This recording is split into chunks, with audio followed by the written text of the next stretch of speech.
चले कमल शोजब साहब हमारे साथ बात कर रहे थे। जलसे करते हैं आप, रैलियों में इमरान खान साहब जाते हैं, अदालत नहीं जाते। वो कहते हैं कि जी क्यों अदालत क्यों नहीं जाते, आइन कानून को नहीं मानते और रैलियों में और जलसों की तैयारी कमल शोजब साहब आप लोग कर रहे हैं। बिस्मिल्लाहिर्रहमानिर्रहीम, थैंक यू वेरी मच।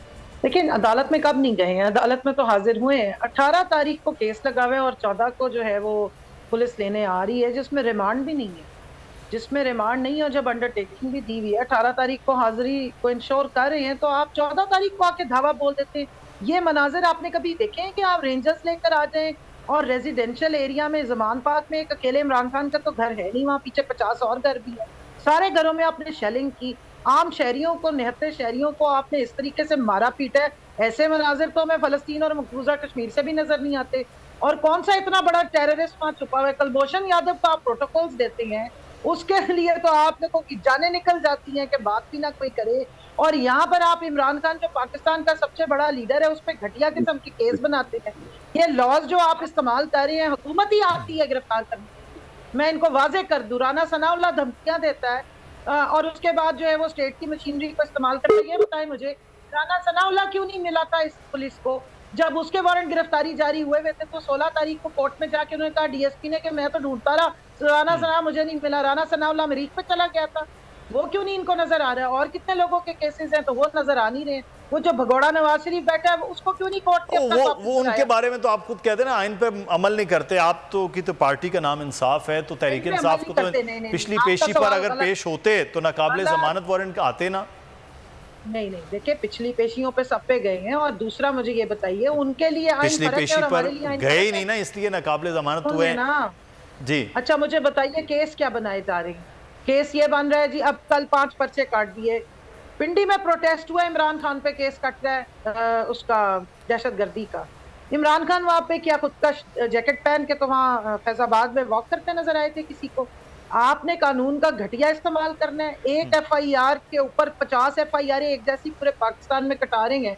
बताएं कहाँ कानून में लिखा हुआ है, कहाँ कानून में ये बात दर्ज है कि जी एक ही तरह की 50 एफआईआर काटे? इस तरह ना करें। 85 आपने केसेस बनाए, इसको आप फाशिज्म कहते हैं, इसको कहते हैं बदले की सियासत, इसको कहते हैं वादा पूरा करने वाली बकवास जो चल रही है। और लंदन प्लान को आप जो कर रहे हैं, क्यों? नवाज शरीफ ने फरमाइश की हुई है इस वक्त के मोहतरम को कि जी मैंने वादा पूरा कर दिया, आपने वादा पूरा कर दिया। कौन सा वादा की दुए में? मरियम नवाज खड़ी होके, चोरनी खातून खड़ी होके बातें करती है, ललकारती है। पूरी स्टेट की मशीनरी उसके अहकामात पे चल रही है। और किस वजह से आपने इतना बड़ा ऑपरेशन किया? किस वजह से आपने वहां पे बख्तरबंद गाड़ी लेकर आप पहुंच गए रेजिडेंशियल एरिया में? वहां पे लोगों के ऊपर आपने जुल्म तशद्दुद किया। पहले आपने हमारा वर्कर मार दिया, फिर झूठा उसमें ड्रामा बना दिया कि एक्सीडेंट का केस है। इतनी शदीद तशद्दुद को आवाम और पुलिस वाले जख्मी हुए हैं। सेल्फ डिफेंस नहीं करेंगे आप? मुझे बताएं, निहत्ती आवाम के ऊपर आप चढ़ दौड़े हैं। रेंजर्स को किस खुशी में बुलाया? रेंजर तो पैरामिलिट्री फोर्स है, क्यों बुलाई आपने रेंजर्स? क्या मिलिट्री भी इसमें इन्वॉल्व है? या क्या इतना बड़ा केस था कोई दहशतगर्दी का? क्या इतना बड़ा मुजरिम छुपा हुआ था? 18 तारीख आपकी पेशी लगी हुई है, 14 को आप आके पूरा दावा बोल रहे हैं। क्यों? क्योंकि लंदन प्लान पूरा करना है, क्योंकि नवाज शरीफ की फरमाइश पूरी करनी है, क्योंकि उस चूहे ने निकलना ही बिल से बाहर उस वक्त है जब उसको लगेगा कि शेर को बांध के अंदर और फेंका गया। और करना क्या चाह रहे हैं? 4 दिन इन्होंने किधर रखना था इमरान खान को? सवाल पूछे ना इसी स्टेट की मशीनरी से। उधर अरसलान ताज घुमन को उठा लिया छोटे केस में, एक अननोन केस में उठा के उसको बंद किया हुआ। उसकी ना माँ को मिलने दे रहे ना घर वालों को। कौन से राइट्स आप प्रोटेक्ट कर रहे हैं? आपने आजम सवाती को उठाया, कस्टोडियल टॉर्चर किया, उनको कोयटा ले जाके जलील किया, उसके बाद वहां से सिंध ले गए। कमल शोजब साहब वो करेंगे ये तो मकाफात अमल है। आपने वहाँ खानदान पर मुकदमात किए, सबको उठाया। हमजा शहबाज साहब भी अंदर रहे, शहबाज शरीफ साहब भी, नवाज शरीफ साहब, मरियम नवाज साहबा, राना सनाउल्लाह, वो तो बड़ी तफसील दे रहे हैं कि हमने इतनी जेलें काटी हैं। आप एक गिरफ्तारी पर डर गए? डरे नहीं, अल्लाह करे कि मकाफात अमल हो। और इन चोरों ने जो पाकिस्तान का पैसा लूटा है ना, जो 16-16 अरब की मनी लॉन्ड्रिंग करके मकसूद चपरासी समेत 4 बंदे 5 कत्ल हो गए। एक ही महीने में इतना फजल हुआ कि ये वजीर आजम बनते हैं और इनके तमाम गवाहान जो है वो दुनिया छोड़ के चले जाते हैं। वो डॉक्टर साहब को हार्ट अटैक हो जाता है, बाकी सारे गवाहान दुनिया से चले जाते हैं, नैब के प्रोसिक्यूटर्स जो है वो फारिग हो जाते हैं। अल्लाह करे कि मकाफात अमल हो।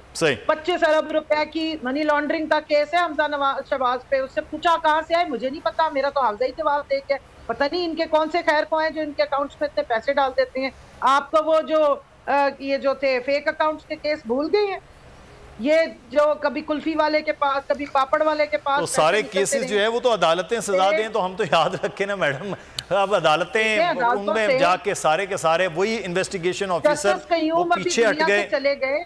वो शहजाद अकबर साहब जिन्होंने सारे केस खड़े किए, तो हम तो उनकी सारी गुफ्तगू सुन रहे थे, बाद वो भी गायब हो गए, चीजें पता ही नहीं चल रही कि किधर गई हैं। तो होना था ना, जब आप इतनी स्टेट की मशीनरी इस्तेमाल करके एग्रेशन कर रहे हैं और जबरदस्ती के पर्चे बनवा रहे हैं। देखें इमरान खान पे कोई मनी लॉन्ड्रिंग केस नहीं। उम्मीद करते मैं उम्मीद करते हैं कि अब जो है वो खान साहब अगली पेशी पे, और आज जो फैसला है पकड़ा किस पे, वही तोशा खाना जिससे अनानास तक तो छोड़े नहीं है इनका, सत्यानाश हो गया, अनानास भी नहीं छोड़ते, पता नहीं कौन सी चड्डियां बड्डियां भी ले गए, लक्स के साबुन भी लोड़ा है, अभी तो निकला नहीं है सारा कुछ।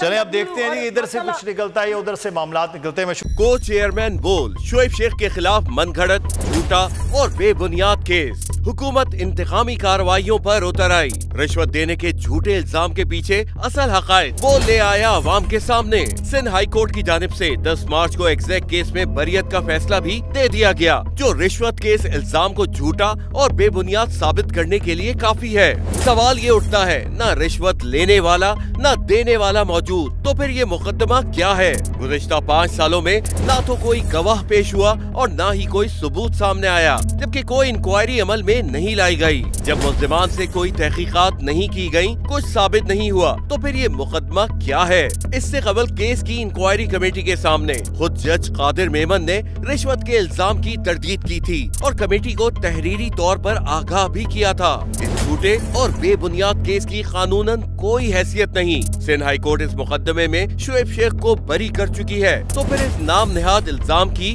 कानूनी हैसियत क्या है? बोल इंसाफ का मुंतजिर है।